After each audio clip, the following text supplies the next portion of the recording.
दिनांक 10 दिसंबर 2025 को लखनऊ में राजभर समाज के तमाम संगठनों, राजनीतिक दलों के राष्ट्रीय अध्यक्षों की संयुक्त बैठक हुई। यह बैठक पूर्व मंत्री सांसद माननीय हरि नारायण राजभर जी के नेतृत्व में हुई।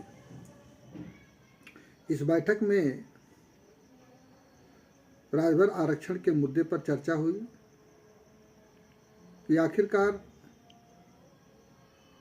इतने सारे मंत्री मिनिस्टर बने, सांसद बने, विधायक बने, लेकिन राजभर समाज को आरक्षण नहीं मिला।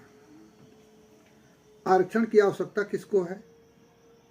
आरक्षण की आवश्यकता है पढ़ने वाले बच्चों के लिए, उनके भविष्य के लिए, जो नौकरी से वंचित हो जा रहे हैं, पढ़ाई में आरक्षण न होने के नाते पैसे के अभाव में पढ़ नहीं पा रहे हैं। इस तरीके के समाज के, राजभर समाज के कमज़ोर वर्गों, गरीब गुरबा जो राजभर समाज है, उसको आरक्षण की ज़रूरत है। आरक्षण की ज़रूरत उन लोगों को नहीं है जिनके पास पैसा है, जिनके पास पर्याप्त धन है, जमीन है। संसद, विधायक, मंत्री, मिनिस्टर, व्यवसायी, ऐसे लोगों को आरक्षण की आवश्यकता नहीं है, क्योंकि वो लोग सक्षम हैं और जहाँ चाहते हैं वो अपने बच्चों को पढ़ा ले जाते हैं।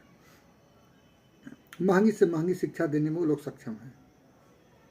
तो गरीब राजभर के हक का सवाल है, गरीब राजभर के बच्चों की पढ़ाई का सवाल है, उनके नौकरी का सवाल है, उनके भविष्य का सवाल है। अब चूंकि गरीब राजभर मिलजुल करके तमाम संसद बनाया, मंत्री बनाया, मिनिस्टर बनाया और मात्र एक मुद्दे पर सभी लोग बने कि आरक्षण दिलाएंगे, आरक्षण दिलाएंगे, आरक्षण दिलाएंगे, लेकिन आज तो आरक्षण नहीं मिला। तो ऐसा क्यों? इसी बीच में बहुजन समाज पार्टी की सरकार जब रही है तो उसमें तात्कालीन मंत्री मिनिस्टर जो लोग रहे, उन लोगों के ऊपर यह आरोप लगता रहा कि ये लोग सक्षम होकर के आरक्षण नहीं दिला पा रहे हैं। मंत्री मिनिस्टर होकर के आरक्षण नहीं दिला पाए तो स्वाभाविक है समाज सवाल पूछेगा, और सवाल पूछा भी गया, उनको दरकिनार भी किया गया।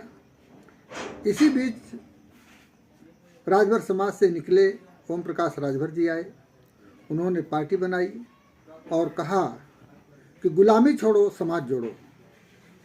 यानी कि जो सपा बसपा की गुलामी कर रहे थे वो गुलामी छोड़ दो और समाज को जोड़ो, सत्ता मिल जाएगी तो हम लोग आरक्षण भी दिला देंगे, राजभर समाज के इतिहास को भी स्वर्णिम अक्षरों में लिखवा देंगे। ये तमाम सारी बातें हुआ क्या?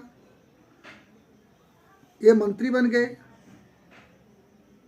2 बार मिनिस्टर बने ओम प्रकाश जी।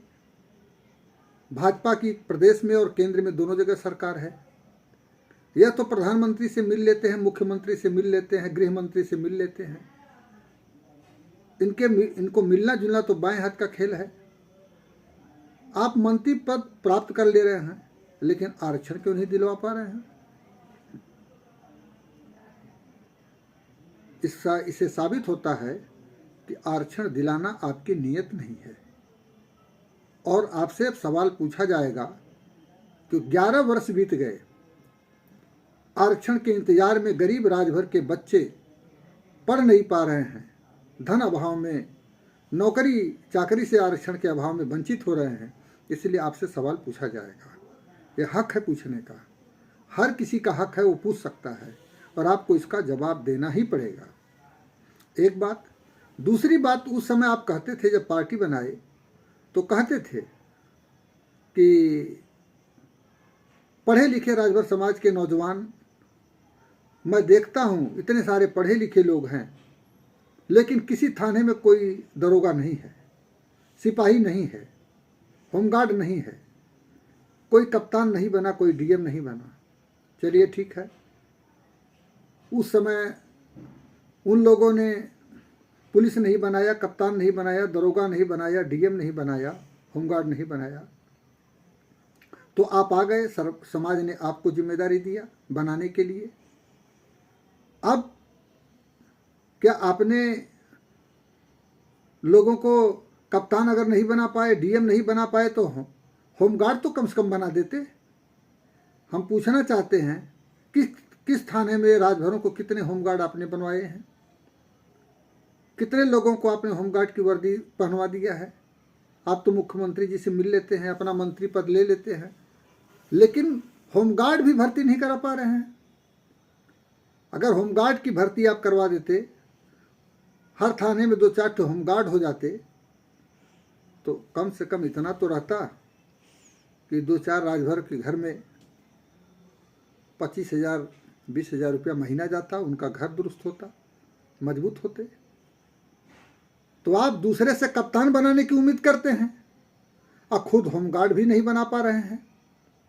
दूसरे से आप हिसाब मांगते हैं, अब आप हिसाब देने से कतरा रहे हैं और फर्जी तरीके का राजभर सेना बना रहे हैं, फर्जी वर्दी दे रहे हैं, असली वर्दी पुलिस की नहीं दे पा रहे हैं, होमगार्ड की नहीं दिलवा पा रहे हैं, और फर्जी वर्दी पहना करके, ढोलक बजाने वाली वर्दी पहनवा करके राजभर समाज के नौजवानों को, गरीबों को गुमराह कर रहे हैं।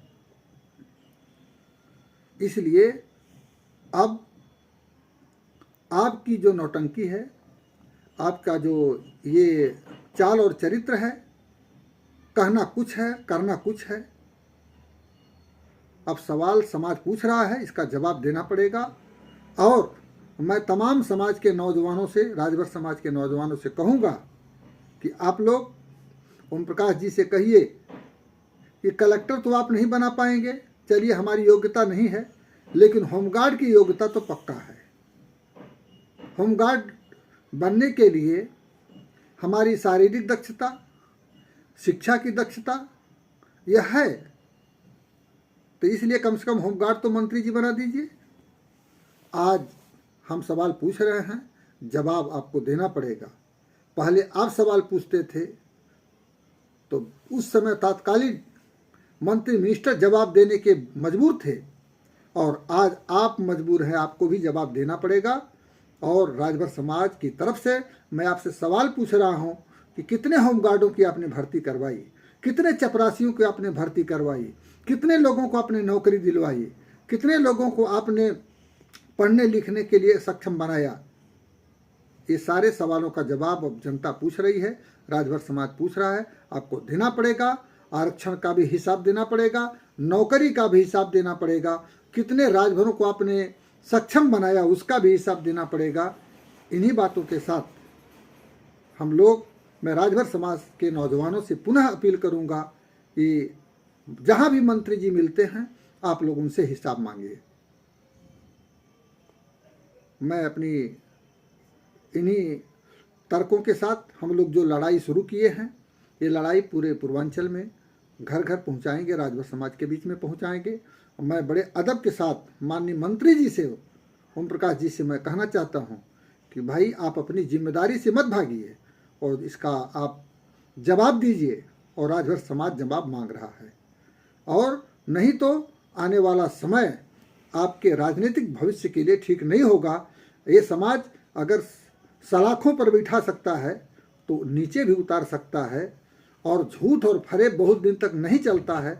आपने बहुत गुमराह किया, भाजपा के साथ कभी जाते हैं, कभी सपा के साथ जाते हैं, आपको दोनों पार्टी में आपकी पैठ है, लेकिन नौकरी दिलाने के, आरक्षण दिलाने में आप फेल हो रहे हैं।